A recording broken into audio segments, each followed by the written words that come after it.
nuevo para mí, pero vamos a hacer lo mejor posible para comunicar la verdad que tenemos esta mañana. Y es un estudio de 1 de Timoteo, capítulo 1, versículos 12 al 20. Estamos terminando el capítulo hoy. Y doy gracias al Señor por la oportunidad. Es distinto porque a veces ustedes están escuchando y tal vez van a perder la conexión, pero vamos a perseverar, espero que todo salga bien. Pero antes de dar la lectura de la palabra, voy a dar una palabra de oración pidiendo la bendición del Señor sobre el estudio que tenemos esta mañana. Oremos. Padre, te damos gracias por tu misericordia, por tu amor, por tu paciencia para con nosotros. Y pedimos que podamos examinar las Escrituras delante de nosotros y aplicarlas a nuestras vidas. Danos entendimiento. Oh Padre, ayúdanos a crecer espiritualmente por medio de la palabra tuya. Pon tu mano sobre nosotros y pedimos la bendición tuya en el nombre de Cristo Jesús. Amén. Muy bien, voy a dar lectura empezando en el versículo 12 del capítulo 1. Y así dice el apóstol Pablo, escribiendo a Timoteo: doy gracias al que me fortaleció, a Cristo Jesús nuestro Señor, porque me tuvo por fiel, poniéndome en el ministerio, habiendo yo sido antes blasfemo, perseguidor e injuriador, mas fui recibido a misericordia porque lo hice por ignorancia en incredulidad. Pero la gracia de nuestro Señor Jesucristo, la gracia de nuestro Señor Jesucristo fue más abundante con la fe y el amor que es en Cristo Jesús. Palabra fiel y digna de ser recibida por todos, que Cristo Jesús vino al mundo para salvar a los pecadores, de los cuales yo soy el primero. Pero por esto fui recibido a misericordia para que Jesucristo mostrase en mí el primero toda su clemencia, para ejemplo de los que habrían de creer en él para vida eterna. Por tanto, al Rey de los siglos, inmortal, invisible, a único y sabio Dios, sea honor y gloria por los siglos de los siglos. Amén. Este mandamiento, hijo Timoteo, te encargo, para que conforme a las profecías que se hicieron antes en cuanto a ti, milites por ellas la buena milicia, manteniendo la fe y buena conciencia, desechando la cual naufragaron en cuanto a la fe algunos, de los cuales son Himeneo y Alejandro, a quienes entregué a Satanás para que aprendan a no blasfemar. Ahora vamos a exponer lo que tenemos aquí en los versículos 12 a 20. Y la primera cosa que quiero que vean es el testimonio del apóstol Pablo. Es una carta pastoral y él está hablando como pastor, como apóstol, pero al mismo tiempo Pablo está dando su testimonio. La verdad es que si queremos compartir la verdad bíblica o el evangelio, la manera más eficaz, más prudente es abrir su corazón y compartir su propia experiencia. Es compartir lo que Dios ha hecho en su vida y es lo que Pablo está haciendo. Después de hablar de los falsos maestros y todas las perversiones de los primeros versículos, Pablo nos da un contraste radical. Ahora, hace por lo menos 2 semanas, Pastor Daniel nos hablaba de su experiencia en el banco y cómo empezó como cajero y el tiempo que ellos tomaron en enseñarle las características de un billete legítimo. Fue un tiempo prolongado. La idea era que si pudiera identificar la cosa buena, sería más fácil identificar la cosa falsificada. Y este es lo que el apóstol está haciendo. mostrando la realidad de su fe. Ahora, quiero que veamos dos cosas para empezar. La disposición de Pablo, su humildad, su transparencia, su arrepentimiento, su testimonio. Y después vamos a ver la grandeza de la bondad de Dios, o sea, su misericordia, su bondad, paciencia, su compasión. Y todo eso nos toca aplicar a nosotros mismos y nuestra manera de vernos a nosotros y nuestra manera de contemplar a Dios. Y al terminar, vamos a examinar una advertencia que se encuentra en los versículos 18 al 20. Pero empezamos con la disposición de Pablo, o sea, su testimonio. Fue algo extremadamente personal. Tenemos su conversión y también su llamamiento al ministerio. Y lo que tenemos aquí es un ejemplo para nosotros. Necesitamos, por supuesto, conocimiento bíblico. Tenemos que saber utilizar bien las Escrituras. Fue a los Colosenses que Pablo escribió diciendo, la palabra de Cristo more en abundancia en vosotros, enseñándoos, exhortándoos unos a otros en toda sabiduría.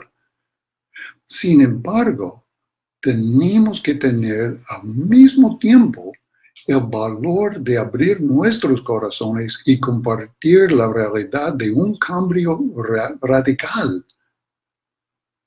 Es lo que Pablo estaba haciendo en este capítulo. Recuerdo una vez, y estoy hablando de hace 50 años atrás, cuando estaba en el seminario. Recuerdo una tarde cuando tuve la oportunidad de compartir el Evangelio a un universitario en la ciudad de Chattanooga, Tennessee. Recuerdo que él no sabía nada de las Escrituras y yo estaba citando versículo tras versículo a él. Pero al fin me dijo, ¿sabe? Que todo eso para mí no tiene sentido. Y todo lo que está diciendo para mí es como citar poesía. Y salió. Ahora, aquella tarde aprendí algo sumamente importante. Y es que tenemos que conocer a los con quienes estamos hablando. Citar escritura es esencial. Pedro, en su primera carta, capítulo 1, dice, siendo renacidos, no de simiente corruptible, sino incorruptible, por la palabra de Dios que vive y permanece para siempre. O sea, el nuevo nacimiento viene por las Escrituras. Pero si nuestros oyentes no saben nada de la Escritura, hay que en sus propias palabras contarles la historia de Jesús y lo que Dios ha hecho en su propia vida por medio de la obra de Él y compartir su conversión y el perdón que Cristo le ha dado. Evangelizar es algo personal y no es solamente compartir información. Así, en el testimonio de Pablo tenemos un ejemplo excelente. Ahora, sabemos que en el capítulo 3 tenemos una lista de los requisitos para pastor o anciano y después los requisitos para los diáconos. Sin embargo, lo que tenemos aquí es algo más que una lista de requisitos. Lo que tenemos es un testimonio de una vida transformada, la vida del apóstol Pablo. Y él empieza en el versículo 12. Con 3 bendiciones, todas en el versículo 12. 3 bendiciones, y cada una fue una obra de Dios, y todos hablan de su llamamiento al ministerio. Primeramente, él dice, doy gracias al que me fortaleció, a Cristo Jesús, nuestro Señor. Es el reconocimiento que en sí mismo no tenía la capacidad o la fortaleza de lograr nada por su propia cuenta. Me fortaleció Cristo. Y después, Dios le tuvo por fiel. O sea, tenía confianza en él. Así Dios le había fortalecido y tuvo por fiel. Dios estaba obrando. Y la última bendición, en el versículo 12, es que fue nombrado, llamado, o puesto en el ministerio. La palabra griega aquí es interesante, es la palabra diaconía. Es una palabra genérica y tiene muchas aplicaciones, pero la idea es que Pablo fue llamado a servir a los gentiles. Pero la gratitud de Pablo, que vemos, acabamos de ver en el versículo 12, acerca de su llamamiento, aún tiene más peso al considerar el versículo 13. Y aquí vemos lo que él era antes y cómo recibió misericordia. Lo que era antes. Y aquí utiliza 3 palabras: blasfemo, perseguidor e injuriador. Blasfemo, porque había hablado mal de Cristo. Blasfemia. Y era perseguidor de la iglesia. En Hechos capítulo 8 leemos que Saulo, este es Pablo, asolaba la iglesia y entrando casa por casa arrastraba a hombres y a mujeres y los entregaba en la cárcel. Y encima de todo era injuriador, un hombre enojado, o sea, un hombre fuera de control, porque en medio de su ira estaba menospreciando, insultando a los creyentes, era violento. Y en su persecución estaba mostrando arrogancia, orgullo, encontrando un placer en humillar a otros. Y así era Pablo, injuriador, perseguidor y blasfemo. Pero aún así, Pablo recibió misericordia y este es algo increíble. O sea, humanamente hablando, no había mucha esperanza para un hombre tan maligno y agresivo como él. Sin embargo, no estaba fuera del alcance de Dios. Y así Pablo dice que fue mostrado misericordia y está usando 2 veces el mismo verbo en el versículo 13 y después en el versículo 16. Dice, fui recibido a misericordia, versículo 13. Y también versículo 16, fui recibido a misericordia. Y todo esto está vinculado con el versículo 14. Versículo 14 dice, pero la gracia de nuestro Señor fue más abundante con la fe y el amor que es en Cristo Jesús. O sea, es una combinación increíble de gracia y misericordia. ¿Y cómo recibió misericordia? Es porque Dios tuvo misericordia de él. No había nada en Pablo que merecía misericordia. La misericordia de Dios empieza con Dios y no con nosotros mismos. Sin embargo, Pablo menciona 2 cosas o 2 factores, humanamente hablando, que tal vez provocó a Dios o predispuesto a Dios mostrar misericordia. Ahora, al leer el fin del versículo 13, parece que había algo en Pablo que merecía misericordia. Él dice, mas fui recibido a misericordia porque lo hice por ignorancia e incredulidad. Bueno, la realidad es que la ignorancia en medio de incredulidad no quita nada de su culpabilidad. Solamente está diciendo que su hostilidad al Evangelio, su enojo, blasfemia, fue algo que hizo sin conocimiento de la verdad. Y al hacerlo con conocimiento de la verdad, con los ojos abiertos, sería un pecado contra el Espíritu Santo, un pecado imperdonable, pero lo hizo sin conocimiento. Pablo está diciendo que lo hizo por ignorancia, en incredulidad. Ahora, tenemos algo parecido en la oración de Cristo en la cruz. Se encuentra en Lucas capítulo 23, versículo 24. Es bien importante. Jesús decía, así colgado en la cruz, Padre, perdónalos, porque no saben lo que hacen. Ahora, la pregunta es, ¿eran culpables? Por supuesto que sí, pero lo hicieron sin conocimiento de la verdad. Así también con Pablo había una falta de entendimiento, ignorancia de la verdad.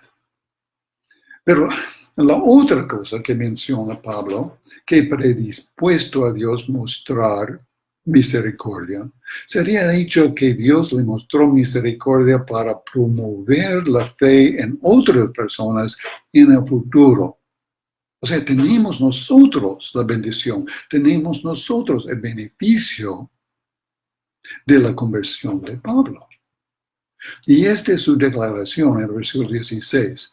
Pero por esto fui recibido en misericordia, para que Jesucristo mostrase en mí, el primero, toda su clemencia, para ejemplo de los que habrían de creer en él para vida eterna.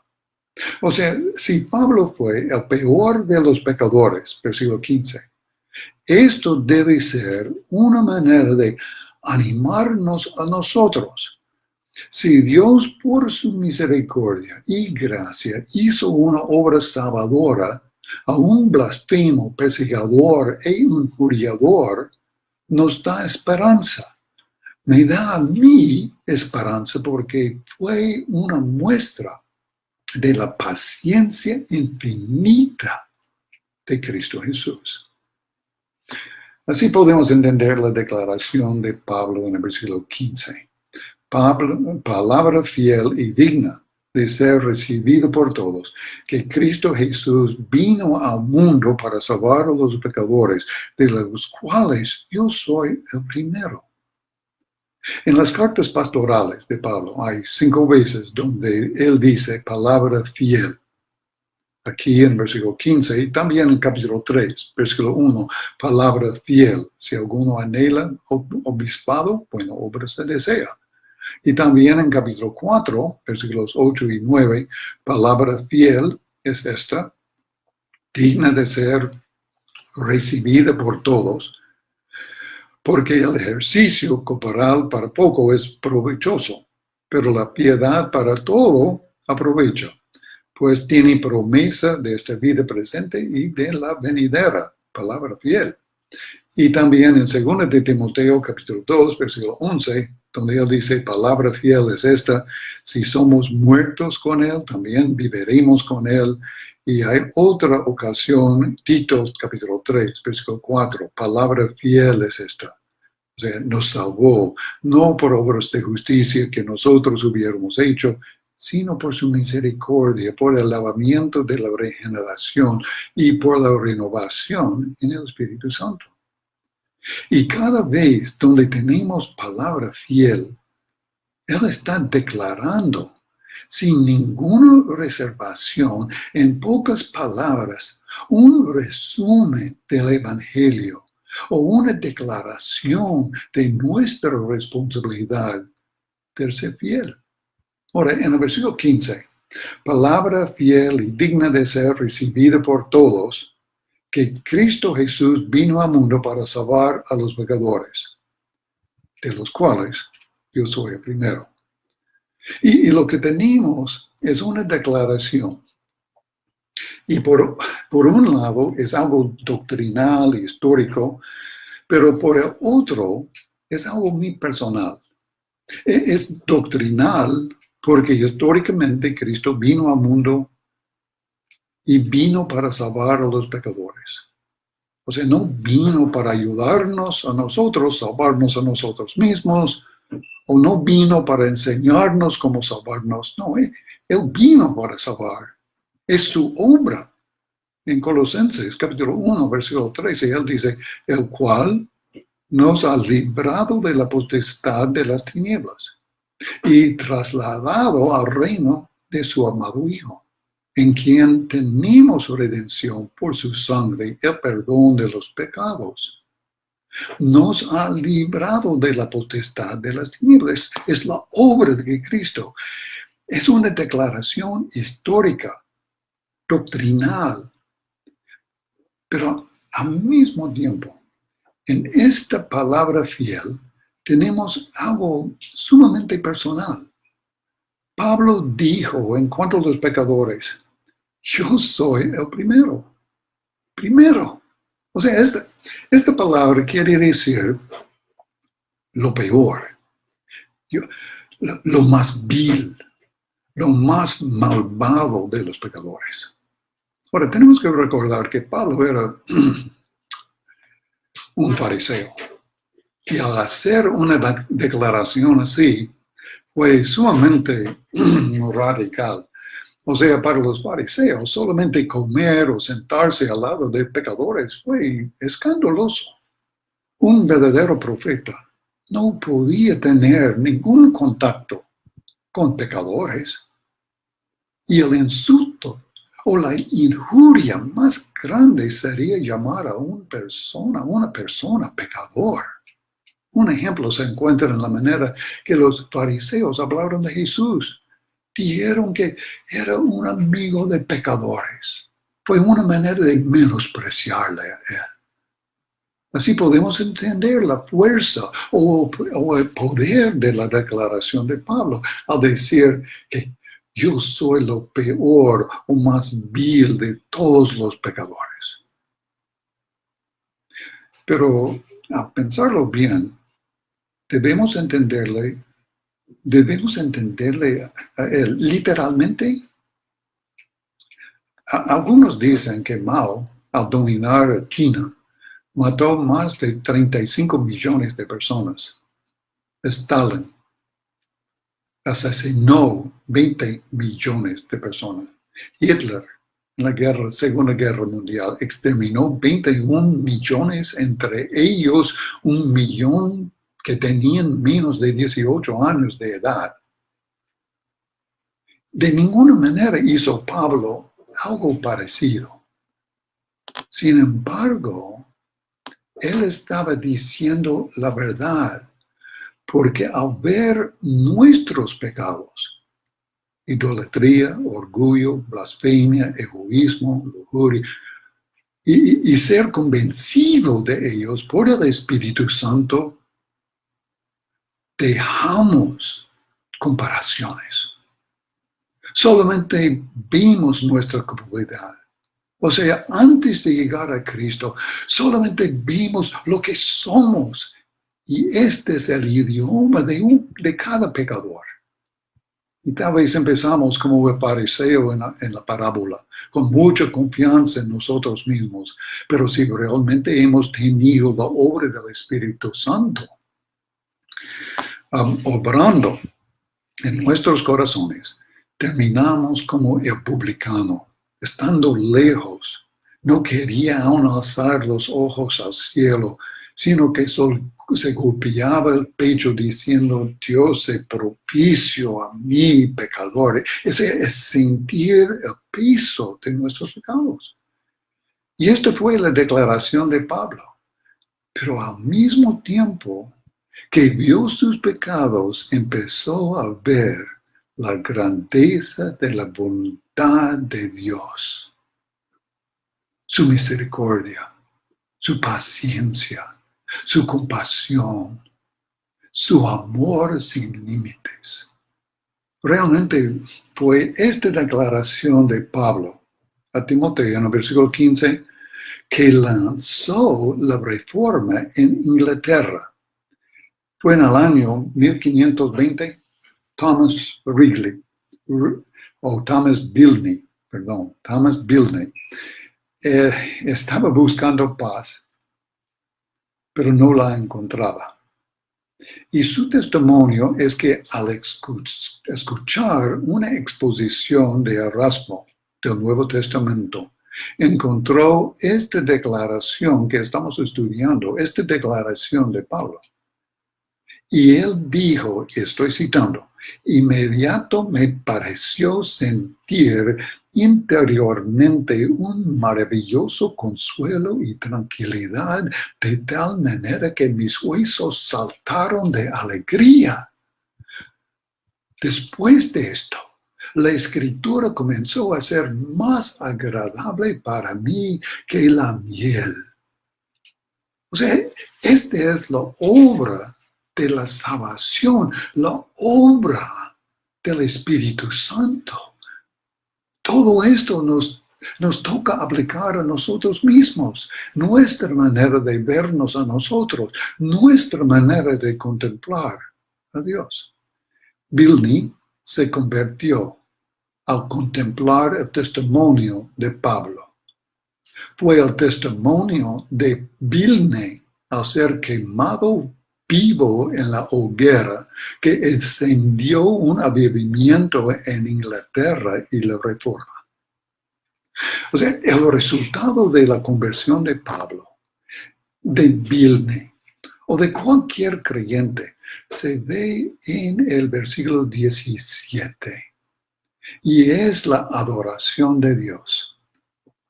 Por tanto, al Rey de los siglos, inmortal, invisible, al único sabio Dios, sea honor y gloria por los siglos de los siglos. Amén. Y de este mismo versículo salió el himno Dios sabio, inmortal e invisible. Tal vez más conocido en inglés, pero también se encuentra en español. El verso 1 dice, Dios sabio, inmortal e invisible, oculto a nuestros ojos, lo más bendito y glorioso, el anciano de días, omnipotente, victorioso, tu gran nombre alabamos. Este versículo nos anima a alabar a nuestro Dios. Lo más bendito y glorioso, el anciano de días. Así hemos visto la disposición de Pablo por medio de su testimonio, algo de su humildad, transparencia, arrepentimiento, pero también la grandeza de la bondad de Dios. Pero al terminar tenemos una advertencia de Pablo, del apóstol, en los versículos 18 al 20. Este mandamiento, estoy leyendo versículo 18, Hijo Timoteo, te encargo para que conforme a las profecías que hicieron antes en cuanto a ti, milites por ellas, la buena milicia, manteniendo la fe y buena conciencia, desechando la cual naufragaron en cuanto a la fe, algunos de los cuales son Himeneo y Alejandro, a quienes entregué a Satanás para que aprendan a no blasfemar. Ahora Pablo está diciendo a Timoteo a tener cuidado. Le vio a él como su hijo en la fe. Lo vemos en su manera de empezar la carta. A Timoteo, verdadero hijo en la fe. Y él quería lo mejor para él. Es una advertencia para él y podemos decir que es también una advertencia para nosotros. Tenemos que evitar a los falsos maestros, un evangelio equivocado. Tenemos que identificar falsos maestros. Tenemos que perseverar con la verdad. Y no es posible ser neutral. Pablo empieza recordándole a Timoteo de la relación que han tenido. Es como una relación padre e hijo en el evangelio. Además está recordándole de su ordenación y de unas profecías. Ahora, no sabemos nada de estas profecías, pero por cierto, había un mensaje profético y había la imposición de manos. Lo vemos en capítulo 4, versículo 14. No descuides.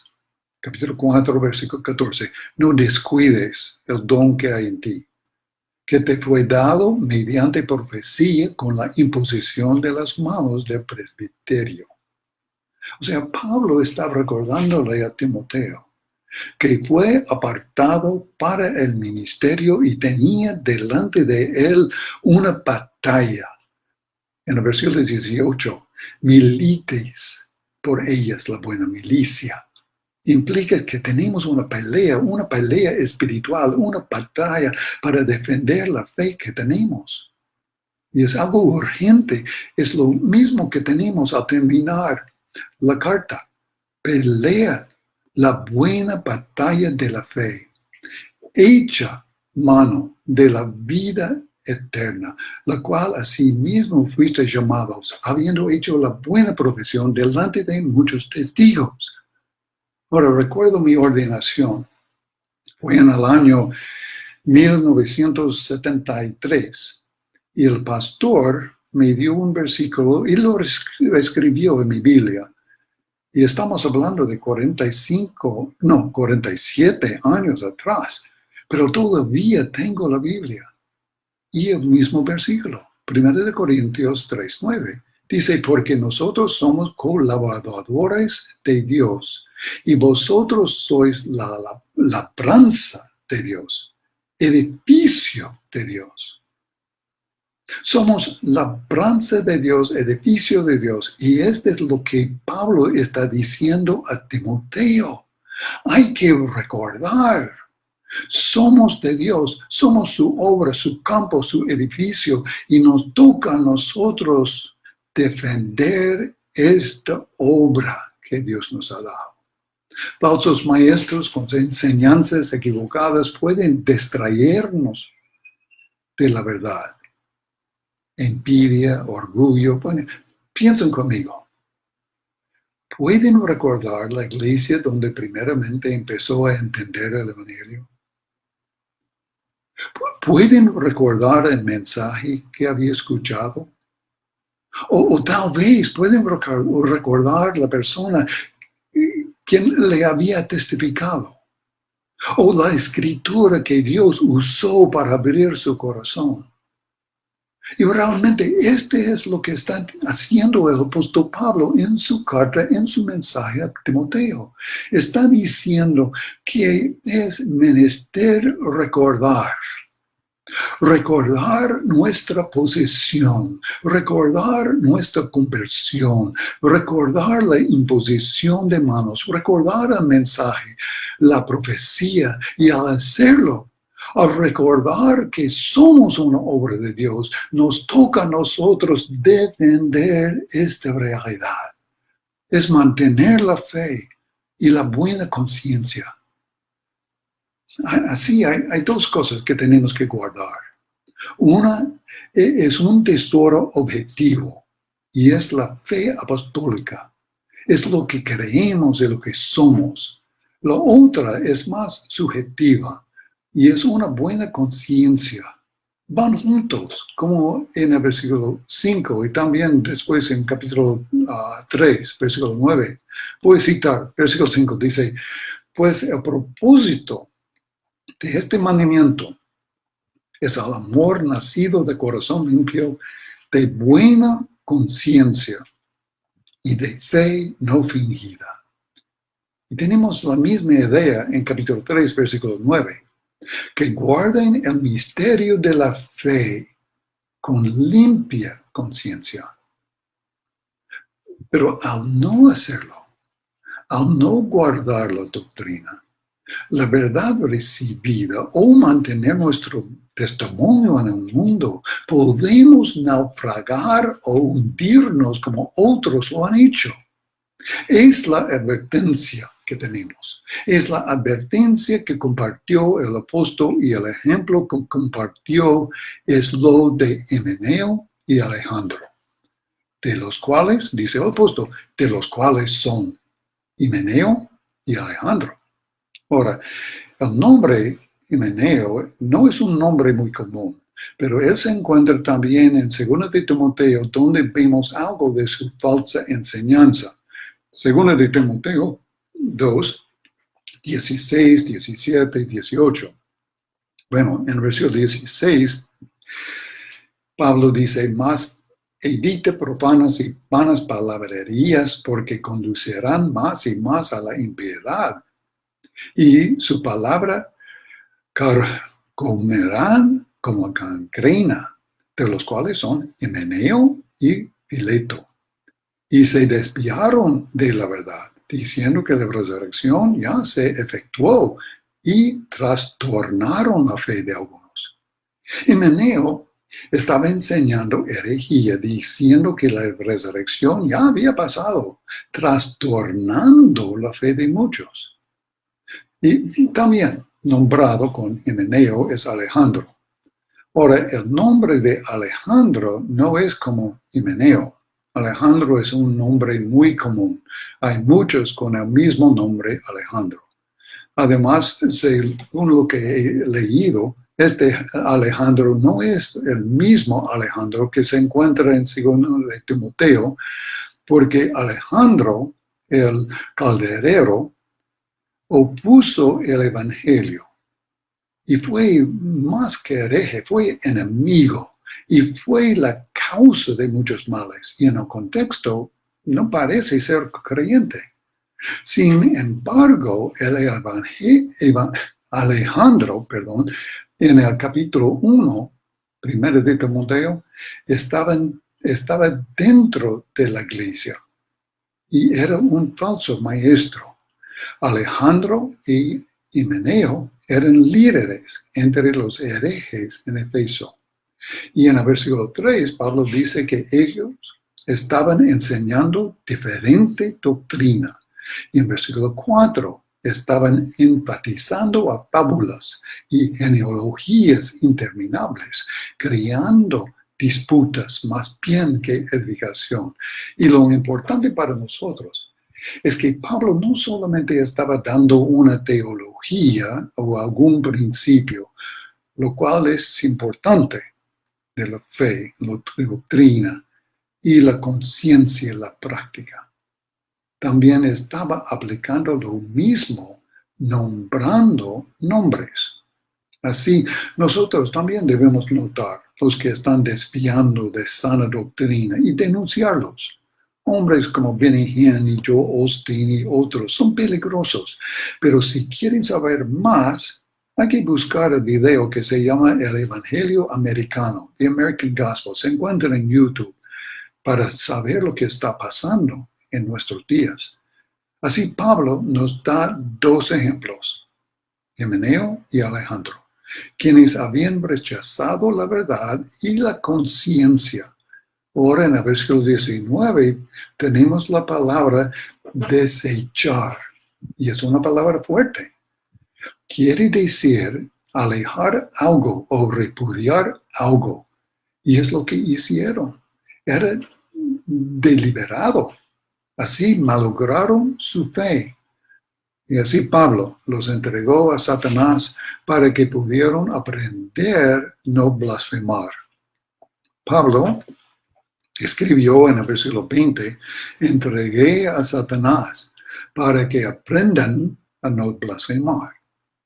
Y seguramente, o sea, esta declaración es una alusión a la excomunión, porque Pablo en su carta a los Corintios utilizó el mismo término. 1 Corintios 5:5, el cual se ha entregado a Satanás para destrucción de la carne a fin de que el espíritu sea salvo en el día del Señor Jesús. Y esta fue una disciplina que tenía como propósito la restauración de una persona. Es una disciplina vertical, pero no es algo permanente. El propósito es remedial para que aprendan a no blasfemar. Ahora, lo que hemos visto en el primer capítulo es la importancia de la doctrina en la iglesia local, la importancia de la conciencia o nuestra responsabilidad de apoyar sana doctrina. Así también el apóstol muestra el peligro de los falsos maestros y el daño que pueden causar. Pero quiero terminar con una exhortación para todos nosotros. Creo que tenemos que notar aquí lo que Pablo no está diciendo. No está diciendo a Timoteo que saliera de la iglesia. Había problemas. Pero tampoco estaba diciéndole que guardara silencio o aguantar. No, la exhortación es identificar el problema y actuar. Y para nosotros nos toca despertarnos y tomar en serio nuestra responsabilidad de cuidarnos, de cuidar la iglesia, de cuidar la doctrina y de mantener una buena conciencia delante de Dios y el mundo alrededor. No hay descanso. Y la cuarentena, o sea, este tiempo aparte que tenemos, no es una vacación espiritual. Es importante cuidarnos, orar, estudiar, animarnos los unos a los otros y seguir adelante porque tenemos una batalla espiritual. Entonces voy a citar de nuevo la manera en que Pablo terminó su carta en el capítulo 6. Pelea la buena batalla de la fe, echa mano de la vida eterna, a la cual asimismo fuiste llamado, habiendo hecho la buena profesión delante de muchos testigos. Pelea la buena batalla. Y esto es algo que tenemos que hacer hoy. Tenemos que disciplinarnos, tenemos que crecer y tenemos que animarnos los unos a otros a seguir en la fe. Tenemos que protegernos y honrar al Señor. ¿Bien? Bueno, vamos a tener una palabra de oración. Oremos. Padre nuestro, te damos gracias por tu misericordia, por tu amor, y pedimos que estés obrando en medio de nosotros. Queremos avivamiento. Sí, queremos avivamiento, cueste lo que cueste. Y tal vez la manera de ver avivamiento es por medio de un virus. Pero ayúdanos en medio de lo que todo está pasando alrededor de mostrar la gravedad de nuestra fe. Pedimos la bendición tuya en el nombre de Cristo. Amén. Que Dios les bendiga. Gracias.